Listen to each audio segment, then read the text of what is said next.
Boxing Ego here. If you like this video, make sure you hit the like button and also subscribe to the channel and hit the bell icon on the top of your screen to get notified when the latest new content drops. 1.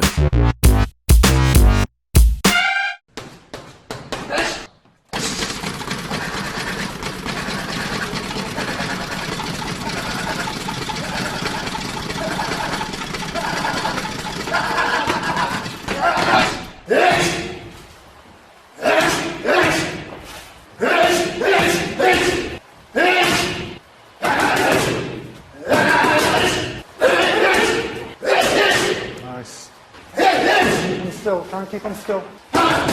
What up, Fight World? It's your boy Ego, and I'm back with some more boxing. Make sure you guys like and subscribe. Now, regarding the Eubank family, I've been pretty mum on the whole situation not because I'm afraid to speak my mind. You know, if you follow my channel, you know that's never been a problem. But there's been more pressing issues. But today I got time, cuz. And I gotta talk about the Eubank experience. Now, quick disclaimer. I have nothing against Chris Eubank Jr. or his dad. His dad is a legend. I watched his career. I used to live in England, right? And I was living in England around the time where Eubank was growing in popularity, just FYI. And I haven't, like I said, I have no issue with him. But I gotta be fair in the whole matter. And the Eubank family, and the good thing about me is I don't like to admit when I'm wrong, but I will admit when I'm wrong. And it's not concrete proof that I 100% was wrong, but it's looking like I was wrong. And that's regarding the Triple G, Kell Brook, Chris Eubank Jr. fallout, right? Initially, it seemed like too convenient that they were working to make Kell Brook versus Jesse Vargas and Chris Eubank Jr. versus Gennady Golovkin, and the Eubank fight fell apart, and then the Jesse Vargas fight fell apart, and then Kell Brook steps in to face Triple G, which he would later lose and get his eye socket broken by Triple G, but he did expose some vulnerabilities. But Chris Eubank was out of the picture. Now Eddie Hearn was doing, and I gotta go back to what I said initially. To me, that story sounded fishy. Eddie Hearn was saying basically the Eubanks, the family, the Eubank, both of them, or the dad, ruined the negotiations. And Triple G and team and that particular venue, I don't know if they're the O2 Arena or whatever, that particular venue, they had it reserved for a particular date, and it was encroaching the time where both fighters, if there was going to be a September fight, they needed to start training. And basically the Eubank family was holding up the process, right? And they wanted creative control. Matchroom Boxing is the promotional company behind it, the promotional outfit. And they're like, hey, this is what we do. You're the fighter, dad, son, fighter, trainer team. You guys handle that, right? And Matchroom will handle the business sense. And Eddie Hearn was saying basically it all fell apart because Chris Eubank Senior wanted all these demands. Like he wanted, like, you know what I mean, his little Canelo demands as trainer. Like, I want to price the tickets. I want to be ration a certain amount of tickets. I want creative control and this and that. And to me, initially, I got to admit, that did sound funny. I was like, that's weird that the Jesse Vargas fight just fell apart and the Eubank fight. So I didn't really particularly believe the Eddie Hearn story. But being a man, I can admit when I'm wrong. And again, there's no proof that I was wrong, but that Eddie Hearn testimony is sounding more and more legit, because I've just noticed since that point there's been more red flags that kind of point to that actually being true with the Eubank family. Like just ridiculous, ludicrous statements made from Eubank Senior, and that's what you guys seen in the title, which I'll get to in a second. And it's just I don't know, I notice patterns, and I pick up on stuff like that. So it looks like they were probably telling the truth. The Eddie Hearns, like, it sounds like the Eubank team or whatever, or Chris Eubank Senior, he wants to be still the star or in the spotlight. I noticed little stuff, like I seen, some of you guys may not peep stuff like this, but Eubank Jr., he's training for his Reynold Quinlan fight. He's moving up to super middleweight, and Chris Eubank is in the ring just standing there, as Eubank, his son, is shadow boxing. And that, like, I understand if you're doing mitts or something, but you don't even really need to be in the ring unless you're doing something. But it's like he just wants to be there. And he's making all these like accusations and crazy statements like you guys seen in the title. I did a previous video where he said his son is the next pay-per-view star. I don't have a problem with a fighter being talked up by their trainer. But he goes on to say that he believes his son is going to sell like 7 to 8 million pay-per-view buys and surpass Mayweather records and all types of stuff on ITV, which is relatively, it's not I don't think it's as big as Sky Sports, because I always hear more about this side of the pond. I always hear about Sky Sports a lot more, and Box Nation and stuff a lot more than ITV. You know what I'm saying? So it's just like, where is this coming from? All these like statements and stuff from Eubank. Now, as you guys seen in the title, the latest is Andre Ward has been hired to go across the pond and commentate the Chris Eubank Jr. versus Reynold Quinlan super middleweight fight. That's his former division. He was the man up there. He did the Super 6 up there. So it's a rightful fit. Plus, he's talking about retirement, and he doesn't have a fight scheduled. He's now a light heavyweight champion. So he's chilling right now. He got a good paycheck from the Kovalev fight. And that's kind of what it is. So that falls in line well with Andre Ward. And Chris Eubank did an interview talking about it. And he says, Senior says, Andre Ward's coming over to commentate. He's a light heavyweight. Junior can give away 6 to 7 pounds to him and still wreck him. Andre Ward, we're chasing him as well. So to me, that's like off topic, out of line, right? Like, first of all, I don't care what you guys believe for Ward Kovalev. I was at the fight live. I covered that fight. It was a good fight, even if you had Kovalev winning. I don't really care at this point. I'm frankly getting sick of hearing about the controversy or whatever. But I had Ward winning in a close fight. He got knocked down, and he got better as the fight progressed. Kovalev still tried, but he became more desperate and less effective to me, right? It was a close fight. He was still competitive. Ward never really like hurt him, had him on Queer Street or anything like that. So it's up for interpretation. Fine. But bottom line is Kovalev, who's been dispatched, if he gets you hurt, he usually finishes you. And if he doesn't, he usually closes very strong, like he did with Bernard Hopkins. He didn't finish Bernard Hopkins, but Hopkins never looked the same after that. He took 2 years off and then just got knocked out of the ring by Joe Smith Jr.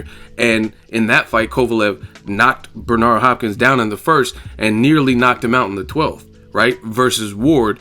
Ward showed his true championship grit and battled back and had a better second half than he did the first half, right? So that shows you something about his pedigree, even despite whatever you feel about the outcome. So for Chris Eubank Senior to say my son is going to give up 6 to 7 pounds and wreck Andre Ward when Kovalev didn't quote unquote wreck him, and we're talking about a guy who we haven't really even seen as super middleweight, right? He was fighting at 160. They were talking about him and Golovkin. And not to mention, this is a guy who lost to Billy Joe Saunders. Most people with the brain believe Golovkin is the best guy at 160.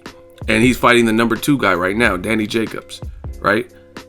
And that's going to establish the number 1 middleweight without a doubt. So I have a hard time believing that Kovalev wasn't able to quote unquote wreck Andre Ward. He hurt him, but that's an actual light heavyweight with a lot of experience and good names on his resume. Jean Pascal, Nathan Cleverly, Ishmael Salak, you know what I mean? Former titleists and contenders and stuff like that. And Bernard Hopkins. So to me, these statements sound foolish from Chris Eubank, and that's just keeping it a buck with you guys. How is Chris Eubank gonna go from 160 to 168 if you honestly believe that Chris Eubank can go up to 175 light heavyweight and wreck Andre Ward?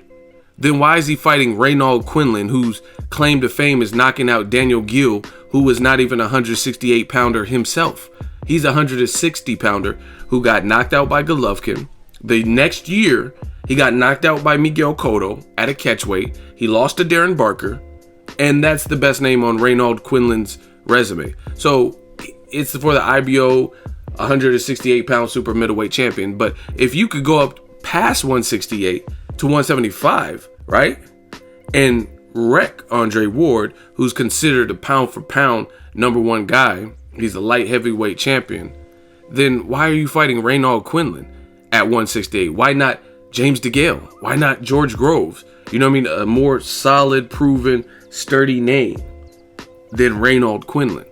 So that doesn't make sense. I would say Badou Jack. He's going up to light heavyweight.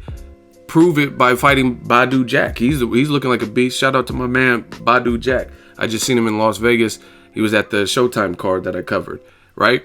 So these statements, I don't like when I like the trash talk and the build up, but you got to make some sense with it. You know what I mean? It has to sound halfway believable. And to me, I'm not picking somebody, and I have nothing against Chris Eubank. In fact, I think he could give Golovkin a good fight. Can he beat Gennady Golovkin? I don't know, but I think with his volume style, his uppercuts, and his in shape and stuff, I think he can give Golovkin a run for it. You know what I'm saying?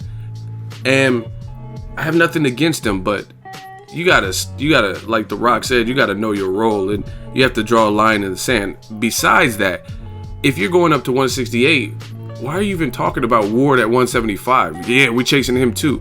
Like making it like it's some beef because he's commentating your fight. And I mean, correct me if I'm wrong, send a link, drop me a comment. I don't think Ward has said anything about Chris Eubank Jr., to be honest. So to me, it's stuff like this, it just seems weird. Like, where's this coming from? I'd understand more if Andre Ward was actually like bad-mouthing Chris Eubank, or if he was still at 168, then it would make sense to me. But again, if you're going up fighting Reynold Quinlan at 168 instead of George Groves, like I said, James DeGale, Gilberto Zordo Ramirez, you know what I'm saying, a name like that, then it's of no consequence to even mention Ward's name, because if you can't beat those guys, you damn sure ain't beating Ward at light heavyweight. And then again, if you really listen to that statement, Chris Eubank is going from 160 to 168. So if he went to 175 to wreck Ward, that's literally 15 pounds from his last fight. So to me, it just sounds like the Eubank, I can't even say the junior, but it sounds like senior just jaw-jacking and just saying crazy stuff. So I gotta speak my mind on that. Then he also went on in this interview to say that they're still targeting Triple G because Triple G ain't trying to move up, but they would be able to flex their weight and go back down for Triple G, and they're looking for the big names and stuff like that. I think Eubank said he wants James DeGale's teeth or something. Maybe it was George Groves. Maybe I'm getting them confused. But again, Billy Joe Saunders looked terrible versus Wolverine in his last fight. Hey, Berserker Barrage! Right? And I'm not taking anything away. Billy Joe Saunders, he's a solid WBO champion, but you can't even get past him. So for his dad to be like, oh, he's going to wreck Andre Ward or Triple G, he's going to beat him. And like, I got to see this stuff. You know what I'm saying? And it's almost like, and we get and this is weird because Chris Eubank Senior had a successful career himself. He's a British legend and a boxing legend, right? But I see this where fathers sometimes try to vicariously live through their kid. Like, oh, I wanted to be a star athlete or baseball player, and then I got a knee injury, but then I put my kid in baseball, and now I'm going to live through him. So it's kind of like Chris Eubank Senior just still wants the spotlight. He's saying a lot of like mad, like crazy stuff. Like Chris Eubank all of a sudden is going to sell 8 million pay-per-views, and he's going to wreck Andre Ward, and he's going to thrash Gennady Golovkin. Like I said, I got to see this stuff because you lost to Billy Joe Saunders. Albeit you could say it was close or whatever, you still lost, right? So if you can't convincingly, in front of 3 judges, who are all British judges probably, you can't convincingly beat BJS, Billy Joe Saunders, then I don't really want to hear about Ward at 175 or you'll demolish Gennady Golovkin. Again, I think he can give him a good fight, but seeing is believing. So hopefully Eubank Senior can scale it back a little bit and just focus on the training and preparing his son, because a lot of these, I'm not, this is me personally, I just got to say this. I think it's the WBC that they're trying to alleviate or make a rule against father-son training combinations because they're going to leave their son and there's so many emotions. And I never really understood. I'm like, why, who cares? Just, you know what I mean? He came into the game with his father, let his father train him. But this is the type of behavior that gives the WBC a case, because it sounds like you wilding for your son. Like, I understand wanting your son to do good and talking him up and stuff, but it sounds a bit egregious when you're making all this stuff. And some of these fathers, they put this unfair pressure on their son. You know what I mean? What if he goes up in weight and struggles more than he expects with Reynold Quinlan? And you just said all this stuff that he'll beat Golovkin and he could beat Andre Ward, a pound for pound #1 guy in Mayweather's absence. You're going to look foolish. So that, to me, I hope for Eubank Jr. I like Eubank Jr. But hopefully for his sake, Senior scales it back a little bit, takes it down like several notches and has several seats, because this is to me, it's not a good look. Because if Reynold Quinlan beats you, and moving up in weight is no joke, you guys can say whatever you want. I'm not even saying Reynold Quinlan is a world beater, but you move up 8 pounds, you don't know.